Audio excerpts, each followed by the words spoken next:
Jason Levesque is guilty of attempted murder and first-degree assault for firing 6 rounds of 9mm ammunition into Kyle Violette's body.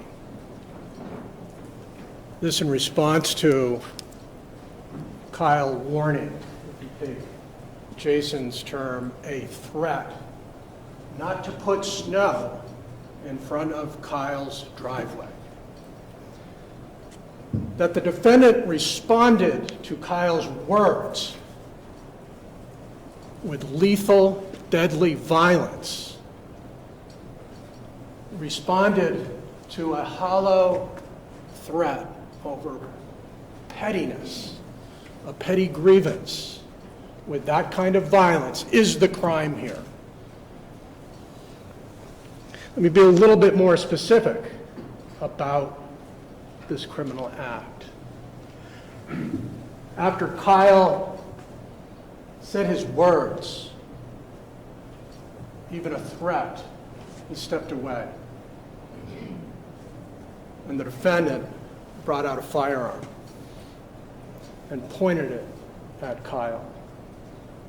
Kyle could clearly see the firearm. There's no lighting issue, no lighting problem. The headlights of the vehicle were on, street lights were on, house lights were on. The weapon was clearly visible to Kyle, and he responded. He responded by turning away from the defendant, back towards his home.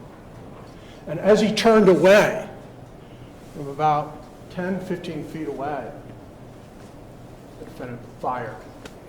First round ripped through Kyle's jaw, his face, breaking both mandibles, lodging near his carotid artery. And it caused him to immediately drop to the ground, facing away from the defendant, now facing towards his home. And after that first shot, it's about a 5-second pause, a delay, where the defendant advanced on him, walked towards him. Kyle is literally crawling on his hands and knees, on his belly, leaving a blood smear across the road diagonally towards his house. The defendant opened fire. 5 more shots into the back part of his body, into the side of his body as he jerked and twisted on the ground, crawling away to try and get to safety. That's the criminal act. Each of those 6 bullets caused either maiming or potentially lethal or actually life-threatening injuries.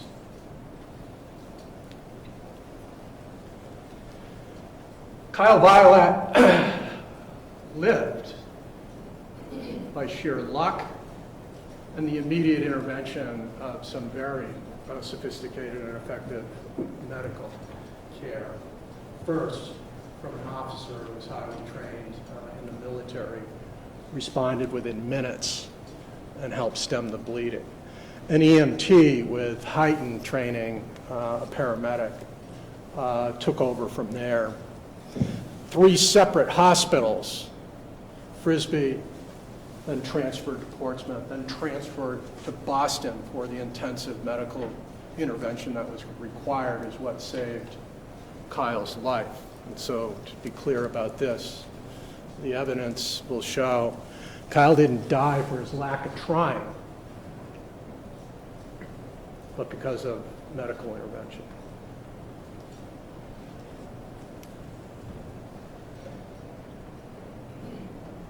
Let me talk then, just briefly, summarize this issue. The evidence will show that no, there was absolutely nothing to justify what was nearly an execution in the street out in front of Kyle's home. That's because the defendant wasn't responding to a reasonable belief, reasonable evidence that Kyle was about to imminently use deadly force against him. And let me be clear, this proposition, this law, will come from the judge, not me, and it's not merely legalese, some hyper-technical statement, we gotcha for this action. This is a principle, a guardrail that we all live by, that restrains violence in our community, in our state, and should have in this case.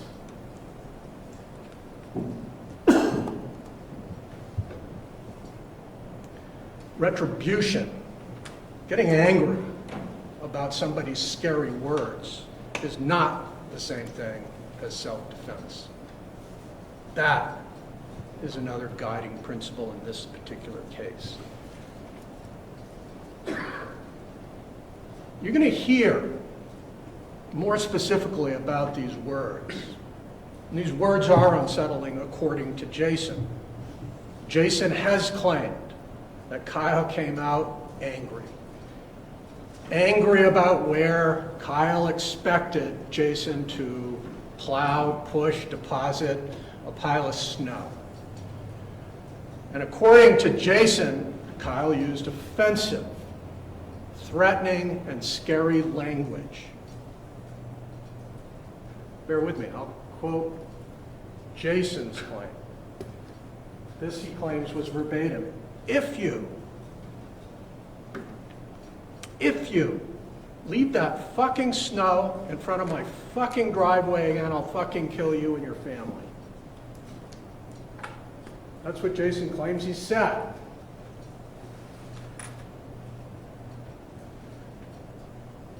But in this fleeting, and I mean the confrontation that starts this is about 3 to 4 seconds of these words. In that confrontation, Kyle was never armed. He never appeared to be armed. He never brandished a weapon. He never hinted that he had a weapon or claimed that he had a weapon.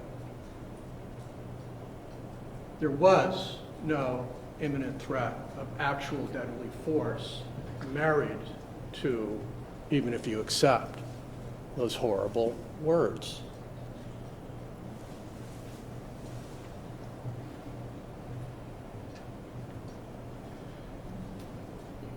Those are the core issues. Those acts of coming up behind him, standing over him while he's on the ground, having shot him in the face, and putting 5 additional rounds into his body, in contrast to the facts about what he was actually facing. That's this case. And let me now, if I could, talk to you about some background and some more detail about how it is we got here. He just went out to their homes. They had been neighbors for about 1.5 years. As I mentioned, I think in the previous statement, that the Violettes lived at 43, the one as you face the houses to the left. Kyle, yes, the victim, lived there with his partner of some 22 years, Angela, and Kendra, who was 17 at the time. His daughter kind of split some time for educational reasons, and a son who need not be named here because he didn't witness anything. Next door, 41, the Levesques. Jason's parents lived downstairs, and Jason lived with his daughter, Kira, 19 at the time, in the building, in the home to the right as you face it from the street. And we heard a little bit about this, that on April 4th of 2024, last year, we got a doozy, a snowstorm, some 18 inches, the heavy wet stuff. Big deal, right? Well, Jason was out plowing. It's one of the jobs he had. He plowed all day. He had essentially been plowing for about 24 hours, working for about 24 hours. And he stopped on the way home to pick up his daughter, who was working at a local pizza place, 9:30, 10 o'clock, to bring her home. And when he arrived home, with Kira still in the vehicle in the passenger seat, he did a couple of runs in front of the house with his plow. He first went up the street, did a run across and removed some snow in front of his driveway, and then he turned around and did probably 3 or 4 runs towards Kyle's home, towards 43. And it created a pile of snow next to that telephone pole that was pointed out to you, all right? But while this was going on, while Jason was plowing, Kyle's looking out the window, that bay window that we pointed out, and he sees the plowing activity going on, and he sees the pile of snow by the pole, and he sees the defendant, Jason, stop his truck, which is an older style big rig plow, where in order to put it in a 4-wheel drive, he's got to get out and manually turn a switch on the front wheels. And so there's this break in the plow. He knows, Kyle knows, that Jason is going to go down the driveway and back plow more snow out. And based on the last snowstorm, where he put it in front of his driveway and he had to deal with it, he was angry. He anticipated that Jason was going to push the whole pile because it had been set up and cleared in front of his driveway. And he was going to have to get out there and basically do it himself. And so he goes outside. We see this on video based on this prior incident where he had, in fact, asked him, hey, can you move this stuff? Here, according to Kira, his daughter, who was interviewed, her account of it was, yeah, they asked us to move it last time, but we didn't do it. After all, snow melts. And that didn't sit well with Kyle. So he goes out and to confront Jason about this situation. And here he goes. We can see him in the video, walking out rapidly, putting on a hoodie as he goes. You can see from there, he's not armed, other than being angry. You can see by maybe his pace, he's annoyed. And all of a sudden, because he's gone out, Angela and Kendall, the Violette daughter, look out that bay window too and watch much of this go down. And as Kyle walks out putting on his hoodie, he approaches Jason, who's at the truck. He's kneeled down by that hubcap behind the plow, but just in front of his door. His daughter remains in the car, briefly steps out. And here's the thing, as Kyle approaches, his hands are out. And Jason admits he can see his hands. He's not armed. And on the walk over, he makes no gesture like that he's packing anything. His hands are visible. And he approaches, and according to Jason, Kyle makes this claim. If you put that fucking snow on my property, I'm going to fucking kill you and your family. That exchange is face to face, right at the plow. You'll be able to see it from multiple angles. During that 3-second encounter, Kyle doesn't display a weapon, doesn't hint he has a weapon, doesn't claim he has a weapon. If you put that, I'm going to use this, that, or any other weapon to carry out this threat. It's words. After this 3 to 5 second exchange, time it, judge it for yourself, it's on video. Kyle walks away. He steps about 15 feet back. You can kind of assess that measurement because from the back driveway forward, just past that evergreen, you'll see Kyle still in view from all the way back of the driveway of 41. And so if you took kind of an eyeball measurement, it's about 15 feet from the corner of that fence to the angle of the evergreen. And that's about where he's standing. And you can see him in the video gesturing to the snow. That driveway, my driveway, and he's doing that kind of gesturing. The video audio doesn't quite pick it up, but you know he's talking about snow not going over there. And at some point during this pointing and gesturing, he stops and walks back towards his house, kind of pacing. He's certainly agitated. But he then takes a turn back. He walks probably 4 steps back towards Jason, still kind of gesturing. Still, no weapons visible, nothing to suggest he was armed, that he obtained a weapon, that he was holding a weapon, that he claimed he had a weapon. And as he walks back, he reaches a distance of approximately 15 feet away from Jason. And it's at this point that Jason steps away from his truck and forward, closes the distance to him slightly, and raises his firearm and points it out. He brandishes it. And guess what? It did what you would hope it would do. Kyle stops. You can clearly see that right at the edge of that pine tree. You can see him emerge and then step back. And it's at this point, there's a pause between brandishing the firearm because there's sufficient distance that nothing happens. Not long, but enough to see Kyle stop and turn away. He has been warned. He's received the warning, and he's responded appropriately. He's turned away.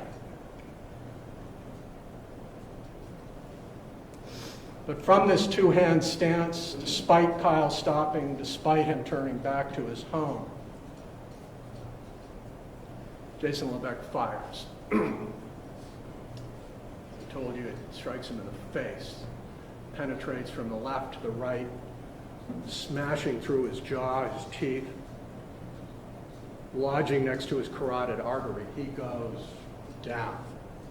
And you'll have a sense of where he goes down, not from the videos, but from body cam of police officers showing up. You'll be able to see in various sweeps of body cam the blood distribution on the ground, where it starts, just the other side of that white line, and it drags diagonally towards Kyle's home. Kyle's clearly on the ground now, obviously incapacitated. He's not getting up, he's not bum rushing the defendant. He's on the ground now with a very serious injury. The hemorrhaging is going into his throat. Later has to be cleared by EMTs. They have to literally turn his body on its side to drain his throat. And yet, the collection of videos will show that despite this situation, Jason advances, takes multiple steps towards him.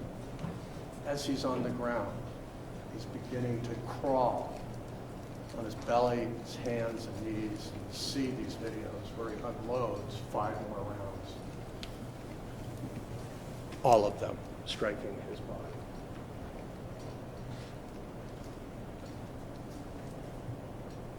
Kyle is able to crawl, I don't know, 10 more feet, right about at that pole on the sidewalk. So he's come off the road at an angle, and he basically curls up. And I told you that Kendra and Angela were watching from Violette's window. They obviously, when they see the first shot, they start rushing out, and they meet him as he on the ground, and everybody starts calling 911. Angela, Kendra, other neighbors who have heard these rounds go off. And I don't know if you noticed how close this address on Summer Street is to Rochester PD. We'll hear testimony about it if you didn't, but it's just around the corner.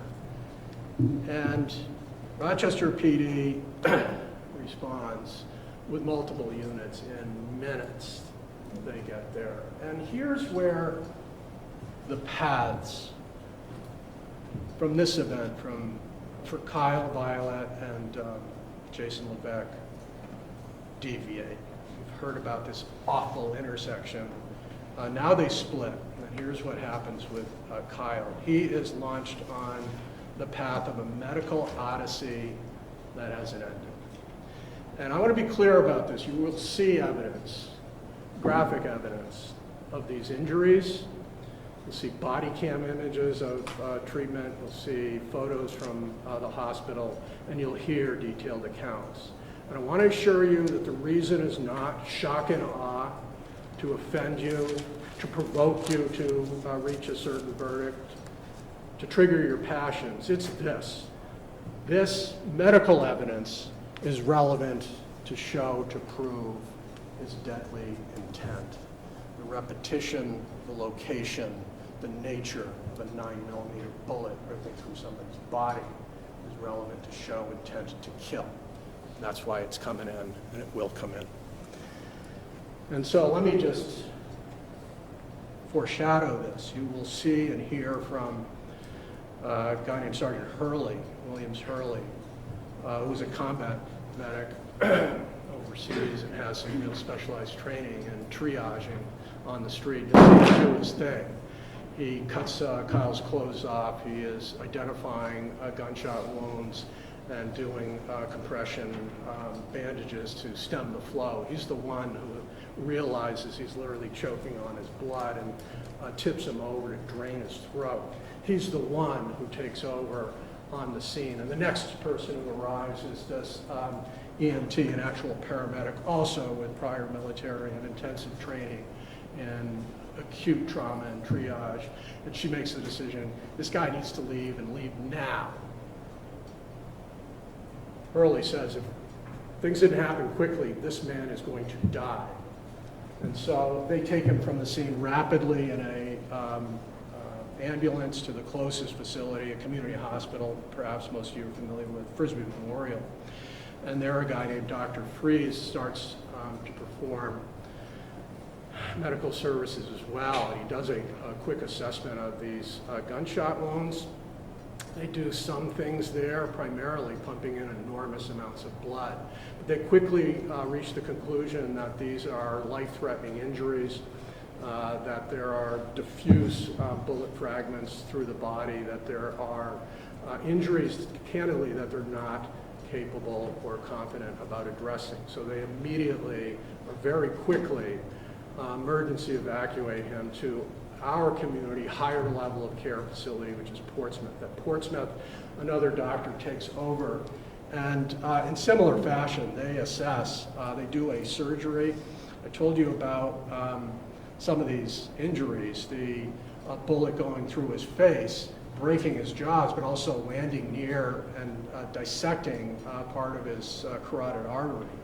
That he's shot, I told you, from behind. 2 wounds are literally in his buttocks, his back, that go through and penetrate partially his pelvic area, and also one is suspected of rupturing his bowel. So they do kind of this emergency surgery at Portsmouth.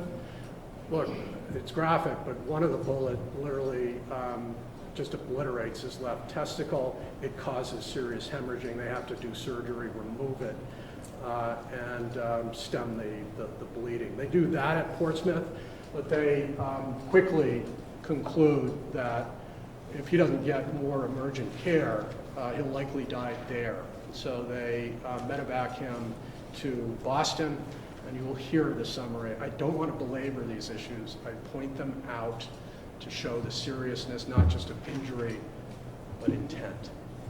And so you're going to hear more about the injury to the clavicle, to the abdomen, to the enormous amount of bleeding and damage that was done internally.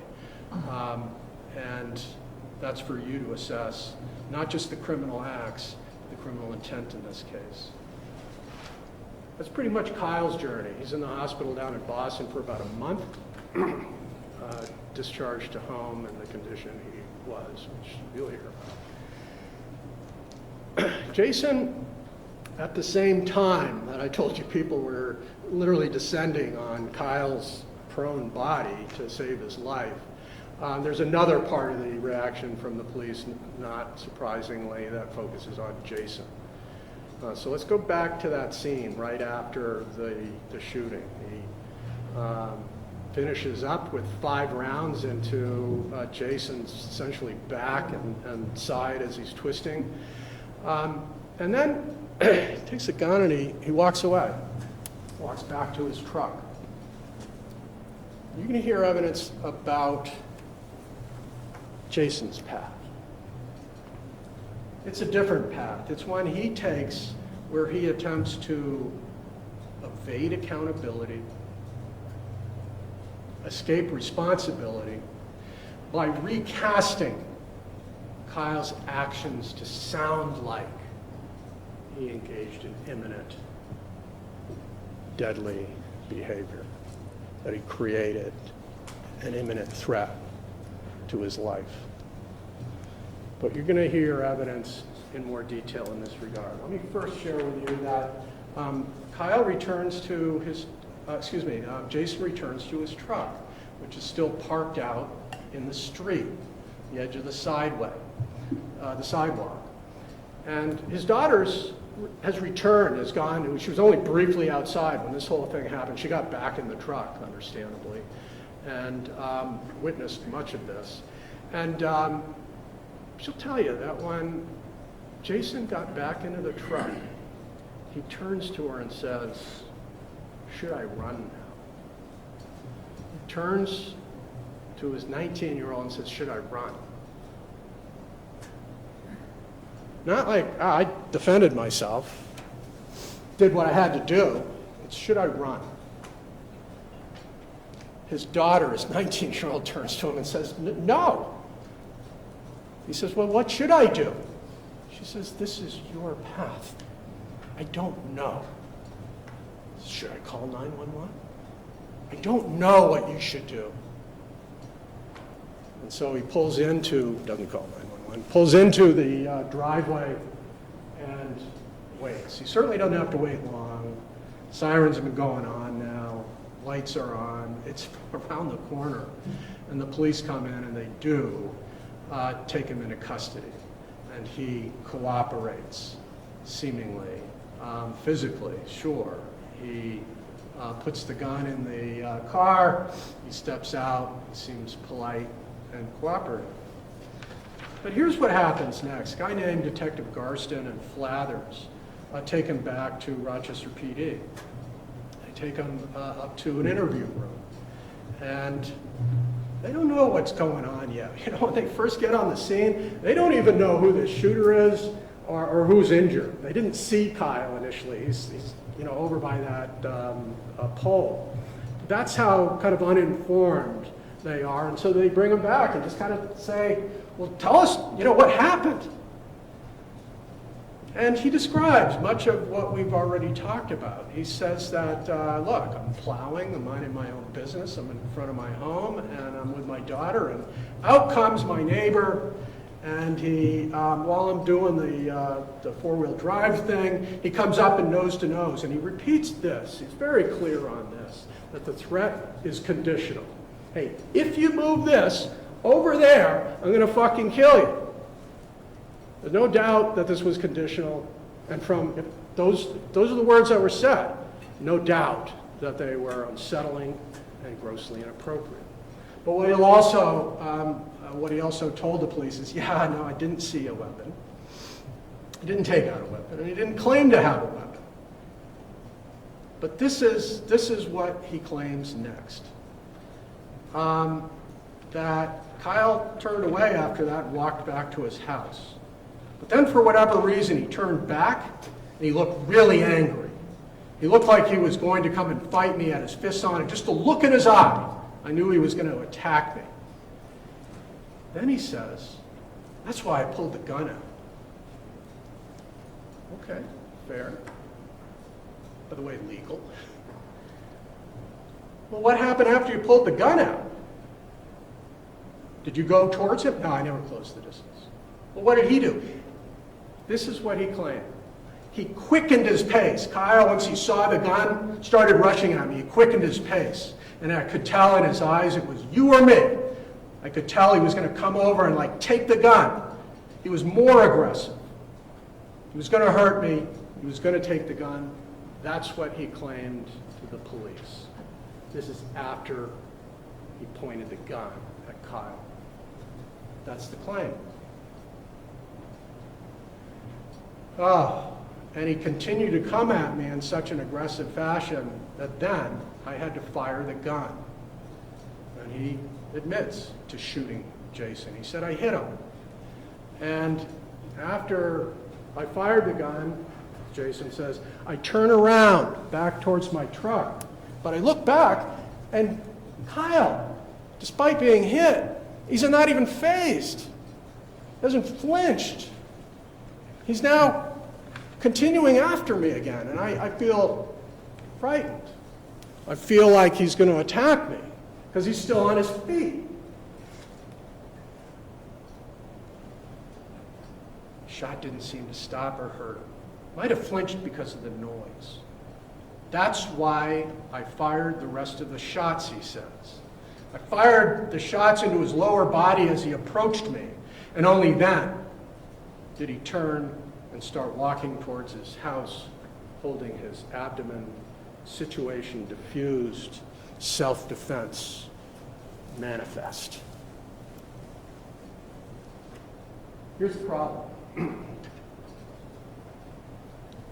While he's making that statement to the police about Kyle bum rushing him despite having a gun out, continuing to take an assaultive stance and attitude after being shot in the face, there's an investigation going on. The rest of the Rochester PD is back down at the scene, assessing evidence. You can see the crawling smear of blood, not standing, not walking, and more importantly, they get surveillance tape. They get surveillance tape in the middle of this interview with Jason. And somewhere in the middle of this interview, detectives Garston and Flathers are actually informed. They take a break and they go out. And what do they see? They see one of the videos from 43 that catches it. They also police have also obtained the driveway video from 41 that goes from the back, that shed out. They obtained the video from the corner, high corner down into the driveway. They obtained the video from the porch, and they obtained the video from 43. Pretty much a panorama. They also obtained a video from 38 down the street that just captures audio, that 5-second pause between shot 1 and 2. But here's the deal. None of these videos are perfect, but together with the scene and the interlocking nature of it, here's what you can absolutely see is that Kyle comes out, just as Jason says, and they're nose to nose for a very brief period of time, a couple of seconds. You can't hear this audio of their account, which is notable because it captures, for instance, the discharge of the firearm. So whatever's being said isn't being said at such a volume that the audio can pick it up. And yet you see Kyle walk away after this nose-to-nose encounter, gesturing at the snow, and he walks further towards his house, and he turns and takes several steps back, and then Jason steps away from his vehicle with a firearm and advances 1-2 steps towards Kyle. He pulls the gun, and what do you see? You see him charging towards him, continuing to, attack an armed man now? No. You see Kyle stop cold in his tracks. There is a pause. Tick-tock. Nobody moves. Kyle then moves and clearly turns away, back towards his house, and that is when you can see in one video a muzzle flash and hear the firearm and see Kyle go to the ground. The brandishing worked. It's visible in the video. The first shot fully incapacitates him. He drops to the ground. He's on his side. He takes additional shots. You can see the defendant advance towards him, so 3, 4, 5 steps. Aim over him from behind into his back, his buttocks, his testicle, his abdomen, his shoulder, all shot. He never got up, never advanced, as Jason claimed to police. And so the injuries are what I described them to be. The videos show something very, very different than what Jason claimed to the police to create circumstances that would justify this kind of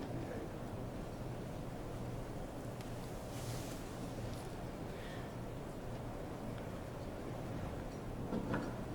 The defense has taken these videos and they've sort of put them together in what they term as an enhancement.